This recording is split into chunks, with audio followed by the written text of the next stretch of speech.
Hello বন্ধুরা, সবাই কেমন আছো? তোমাদিকে আরও একটি নতুন সকালের অনেক অনেক শুভেচ্ছা। দেখো, সকাল সকাল ঘুম থেকে উঠে বললাম, এখন আমি বাপের বাড়িতে যেহেতু রয়েছি, বাপের বাড়িতে আজকে হচ্ছে আমাদের যে নতুন রুমটা হয়েছে সেই রুমটাতে সত্যনারায়ণ পুজো হবে। তাই দেখো, সকাল সকাল ঘুম থেকে উঠে এবার দেখো স্নান টান করে নতুন কাপড় পরে রেডি হয়ে নিলাম, যাব হচ্ছে নারায়ণ আনতে। তাই জন্য দেখো পুরোপুরি রেডি হয়ে নিলাম।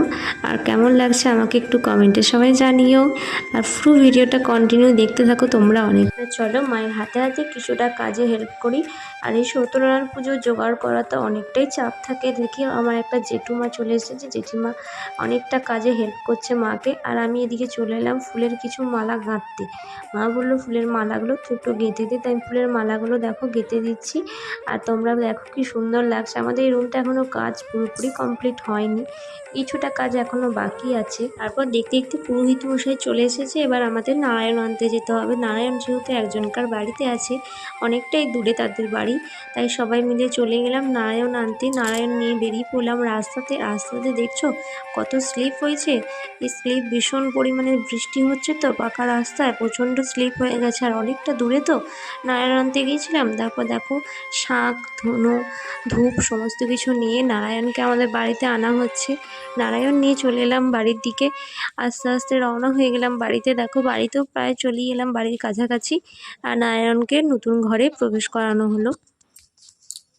আর নারায়ণের যেখানে জায়গা রাখা হয়েছে, নারায়ণের সিংহাসন, সেখানে এবার নারায়ণকে পুরোহিত মশাই রাখার ব্যবস্থা করছে। নারায়ণকে তার আগে একটু সাজিয়ে নিচ্ছে, যেহেতু আমরা ব্রাহ্মণ নয়, ব্রাহ্মণের যে কাজটুকু বাকি থাকে সেই কাজটুকু এবার পুরোহিত মশাই কমপ্লিট করে নিচ্ছে, দিয়ে এবার নারায়ণকে সিংহাসনে বসার ব্যবস্থা করছে। আর দেখো কত সুন্দর সমস্ত কিছু আয়োজন পুরোপুরি সম্পূর্ণ করা হয়েছে। অন্যে ধুনো দিচ্ছে একটু একটু করে। আর দেখো কতজন লোকজন চলে এসেছে, যেহেতু সবাইকে আশেপাশের বাড়ির নিমন্ত্রণ করা হয়েছিল আমাদের পাড়ার প্রতিবেশীজনকে। নারায়ণ আসার পর দেখো তারপর নারায়ণকেও সাজানো কাম সম্পূর্ণ হয়ে গেছে। নারায়ণকে কি সুন্দর ফুলের মালা দিয়ে সাজানো হয়ে গেল। আর এবার পুজোয় বসে গেল পুরোহিত মশাই। পুজো করতে করতে দেখো পুজো অনেকটা এগিয়ে এসেছে। এবার আরতি হচ্ছে, নারায়ণের আরতি শুরু হয়ে গেল। আর সত্যনারায়ণের সিন্নিটা দেখতে পাচ্ছ কত সুন্দর সাজানো হয়েছে। আমার এই সিন্নি খেতে ভীষণ ভালো লাগে। তোমাদের কার কার এই সত্যনারায়ণের সিন্নি খেতে ভালো লাগে অবশ্যই কমেন্টে একটু জানিও বন্ধুরা। তারপর দেখো ঠাকুরের আরতি শুরু হয়ে গেল। আরতি করতে করতে দেখো সবাই দাঁড়িয়ে পড়েছে। আর ওইদিকে একটা দেখতে পাচ্ছ, ওটাও আমার একটা জেঠিমা হয়। তারপর দেখো আরতি হচ্ছে, আরতি হতে হতে এবার দেখো আমাদের এই ধারে হরিতলায় হবে সত্যনারায়ণের হরিনোট। হরিতলাতেও দেখো হরিলুট হয়ে এবার দেখো পুজো করা হয়ে গেল। পুজো করে হরিলুট দিয়ে দিল ব্রাহ্মণ মশাই। এরপর দেখো মা সবাইকে প্রসাদ বিতরণ করতে শুরু করে দেবে। সবাই সমস্ত কিছু বাটি নিয়ে চলে এসে সবাইকে মায়ের বাবার প্রসাদটা একটু একটু করে সবাইকে দেওয়া হচ্ছে।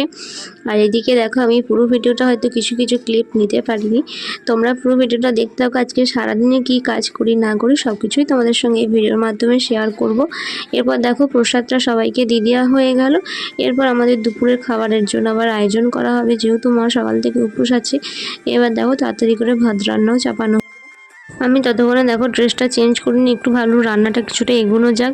মাছ টাছটা বেছে নিয়ে মাছটা দেখো কড়াইয়ে তেল দিয়ে একটু ভাজা শুরু করে দিলাম। ততক্ষণে আমি মাছ ভাজাটা শুরু করে দিই। মা এদিকে কিছুটা কাজ এগিয়ে তারপরে এবার রান্নার দিকে মা আসবে। দেখো মাছ ভাজাটা দিয়ে দিলাম, মাছটা ততক্ষণে ভাজা ভাজা হয়ে যাক। আজকে বেশি কিছু রান্না হবে না, দেখো রান্না বেশি কিছু হয়নি, একটু লাল লাল করে ভেজে নিচ্ছি। আর এই মাছ ভাজাটা খেতে আমার ভীষণ ভালো লাগে, ভাজাও ভালো লাগে, আবার অন্য কিছু এই মাছটা খেতে ভালো লাগে। তারপর দেখো মাছটাকে তুলে নিলাম ভেজে। বাকি রান্নাগুলো এবার মা বাকি করে নিল। ওলের ভর্তা হয়েছে, দেখো ডাল হয়েছে, আর আলু দিয়ে মাছটা দিয়ে একটা ঝাল করেছে মা। ওদিকে আলুর দম হয়েছে। এই দিয়ে আজকে ভাত খাবো দুপুরে। দেখো ভাত তারপরে খাওয়া দাওয়া করে নিলাম। আবার সন্ধ্যাবেলায় যেহেতু বৃষ্টি পড়ছিল প্রচণ্ড, তাই মাকে বললাম আমার ভীষণ খিচুড়ি খেতে ভালো লাগে। মা তাই বললো তাহলে একটু খিচুড়ি হোক। রাত্রে দেখো সবজি কেটে নিচ্ছি, খিচুড়িও চাপিয়ে দিলাম। রাত্রে খিচুড়ি আর